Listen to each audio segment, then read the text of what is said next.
de questions pour elle. Alors aujourd'hui, nous allons traiter du sujet de la PMI. Alors ce sigle ne vous parle peut-être pas, voire peu, mais pourtant, la protection maternelle et infantile s'inscrit dans notre vie quotidienne de femme, mais également de maman, de couple, mais aussi pour les pères. Et oui, monsieur, vous êtes également concernés par la question. Tout à fait. Vous avez été nombreux à nous envoyer donc vos questions via notre site internet et nous allons justement tenter dans cette émission d'y répondre. Alors avant de passer la parole aux intervenants qui sont sur ce plateau et à ma collègue, nous allons tenter de répondre à la question qu'est-ce que la PMI et par qui est-elle gérée? Alors il faut savoir que la PMI a été créée au début de la Seconde Guerre mondiale afin de prévenir la mortalité infantile. Bien sûr, la PMI entre deux a évolué. Elle a diversifié ses champs d'action, ses modes d'intervention. Et maintenant, elle prend en charge la maman et son enfant de manière globale, que ce soit dans son environnement, que ce soit au niveau psycho-affectif. Elle tient compte également de l'environnement économique et familial de la mère. Donc la maman n'est plus seulement une patiente, mais c'est également une personne à part entière. Alors il faut savoir également que depuis la décentralisation, c'est le Conseil général qui est le chef de file de l'action sociale. Le service départemental développe des actions en faveur de l'enfance, de la jeunesse et de la famille. Tout cela bien sûr régi sous le code de la santé publique et de l'action sociale. La direction de l'enfance et de la famille va mettre en place un schéma départemental et celui-ci va déterminer les objectifs, les moyens et organiser les modes d'action médico-sociaux. Alors, cette action sociale se matérialise concrètement au travers des UTPS, Unités territoriales de prévention et d'action sociale, qui possèdent 3 services. Donc, un service, c'est l'aide sociale à l'enfance, le deuxième, c'est le service social départemental, et la troisième, le sujet qui nous concerne aujourd'hui, la PMI. Merci. Alors, la PMI, excusez-moi, est donc contrôlée par le Conseil général et chaque PMI est administrée par un médecin, donc coordinateur, qui va diriger l'ensemble de l'équipe pluridisciplinaire. Alors on peut trouver différents professionnels, dont certains notamment sont sur le plateau. Alors il y a les sages-femmes, infirmières, médecins, gynécologues, puéricultrices, conseillères. Voilà. Donc je vais maintenant passer la parole à ma collègue Marie qui va vous expliquer les missions et les actions de la PMI. Merci Marine. Alors tout d'abord, la PMI propose des actions qui sont tournées en faveur des jeunes enfants et notamment en faveur des enfants durant leurs 3 premières années. Donc elle propose de nombreuses actions de dépistage pour localiser certains troubles ou pathologies chez l'enfant. Donc la PMI intervient aussi dans le développement de l'enfant en suivant de près sa vaccination, son milieu de vie et son environnement. Elle intervient également au milieu scolaire auprès des enfants âgés de 3-4 ans. Donc cela permet de repérer les enfants en difficulté, mais aussi les mauvais traitements, et enfin de promouvoir l'éducation par la santé. Donc la protection maternelle et infantile propose également des actions tournées vers les femmes enceintes. Et donc elle leur propose des consultations médicales gynécologiques avant la conception de la grossesse, mais aussi des entretiens individuels de début de grossesse, afin de réaliser tout simplement un suivi de grossesse. Les femmes, les futures mamans peuvent ainsi poser toutes les questions qui les préoccupent durant ces entretiens. Et enfin, la PMI propose également des consultations prénatales qui seront dispensées jusqu'au 8e mois de grossesse. Après le 8e mois de grossesse, elles sont naturellement dirigées vers la maternité. Donc la PMI peut également proposer un suivi de grossesse à domicile. Donc c'est les professionnels de la PMI qui vont se déplacer au domicile des futures mamans pour réaliser différents examens.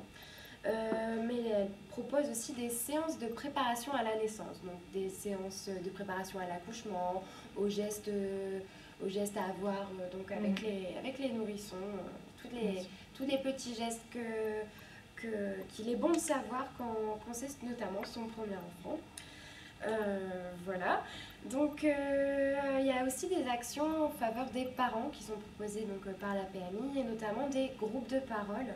Donc le but étant d'informer les parents, de leur redonner confiance et de les aider à assurer leur rôle parental ou à le développer, mais aussi de permettre aux parents de partager leurs expériences et de s'entraider, notamment à travers le groupe de parole, mais aussi de prévenir la dégradation des situations familiales et d'aider à la résolution des situations de crise. Donc la PMI propose également des actions beaucoup plus spécifiques qui sont ciblées vers des populations plus fragiles comme les mères isolées ou les jeunes mamans. L'objectif étant de garantir un accès aux services médicaux et sociaux. Donc il faut aussi noter que ce sont les services de la protection maternelle et infantile qui délivrent les agréments aux assistantes maternelles, mais aussi à tout établissement accueillant des jeunes enfants, comme par exemple les centres de loisirs.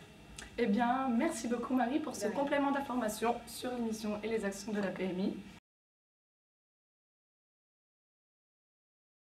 Dans le cadre de notre forum, nous accueillons Émilie, une jeune maman qui a souhaité être présente aujourd'hui sur notre plateau. J'ai 25 ans, je suis maman d'une petite fille de 3 ans. Il y a 3 ans, j'ai accouché à l'hôpital de Lille et suite à mon accouchement, une puéricultrice de la PMI est venue à mon domicile pour analyser les premiers besoins de l'enfant.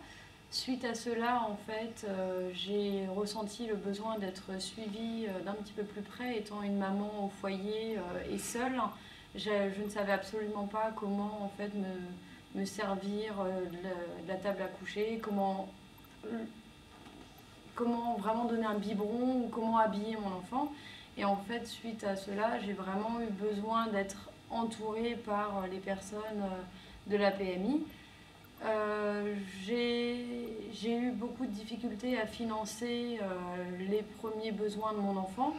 Et comme mon père et ma mère n'étaient absolument pas présents, j'ai eu beaucoup de mal dans ma vie de tous les jours. Et grâce aux personnes qui travaillent à la PMI, j'ai pu vraiment être mieux entourée. Et il y a environ 1 an, j'ai subi un IVG. Et j'ai été encadrée par la psychologue en fait, de la PMI qui, elle, a pu vraiment m'écouter, m'orienter et me guider vers les démarches à suivre. Voilà. Beaucoup Émilie pour votre témoignage. Et vous, Madame Evelyne Gérard, qui êtes médecin coordinateur au sein d'une PMI de la métropole lilloise, comment auriez-vous fonctionné qu'est-ce que vous auriez fait dans le cas d'Émilie? Oui, alors dans votre cas, Émilie, comme vos ressources sont assez faibles, c'est vrai que le service de la PMI est intéressant puisque vous n'avez pas dû débourser beaucoup d'argent, vu que les consultations sont gratuites. Donc le médecin qui a suivi votre fille a dû normalement la vacciner et doit effectuer régulièrement des bilans de santé. C'est ça. Donc moi je suis médecin coordinateur. Donc, c'est-à-dire que je définis le projet global de la santé publique de la PMI. Donc, le médecin coordinateur a plusieurs actions au sein des PMI. Donc, il gère l'équipe pluridisciplinaire et au sein des PMI, il y a un vrai travail en collaboration avec les différents professionnels.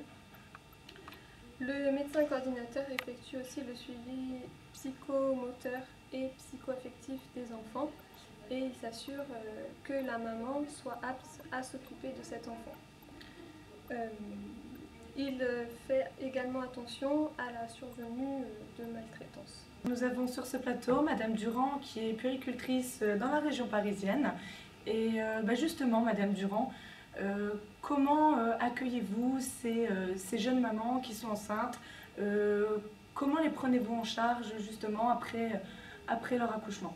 Bonjour, donc moi je suis Alexandra Durand, je travaille en PMI depuis 5 ans. Donc moi quand j'accueille les jeunes mamans, je les accompagne souvent dans leur démarche d'allaitement, que ce soit l'allaitement maternel ou artificiel. Je fais aussi beaucoup de visites à domicile. Après l'accouchement, la visite à domicile est obligatoire. Donc je viens pour conseiller la maman et si vraiment elle en éprouve le besoin, je peux revenir et l'aider pour ce qui est la vie quotidienne.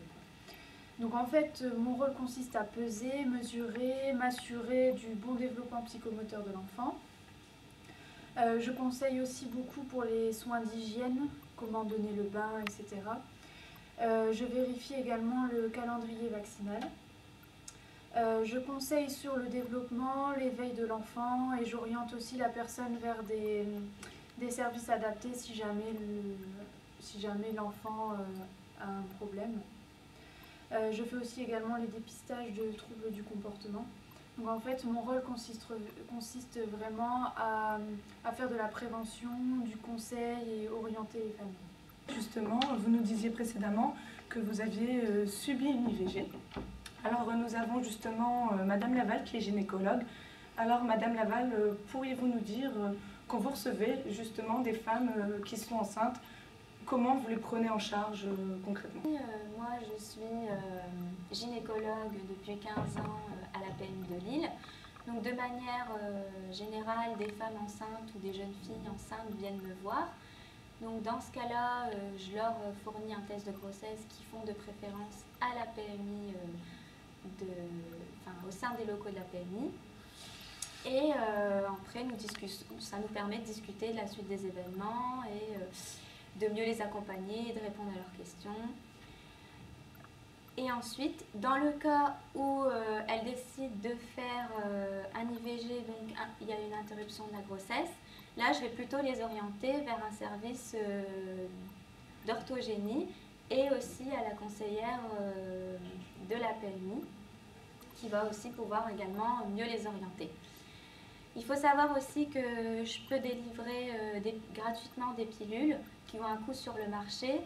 Je fais aussi des dépistages d'infections sexuellement transmissibles et des frottis.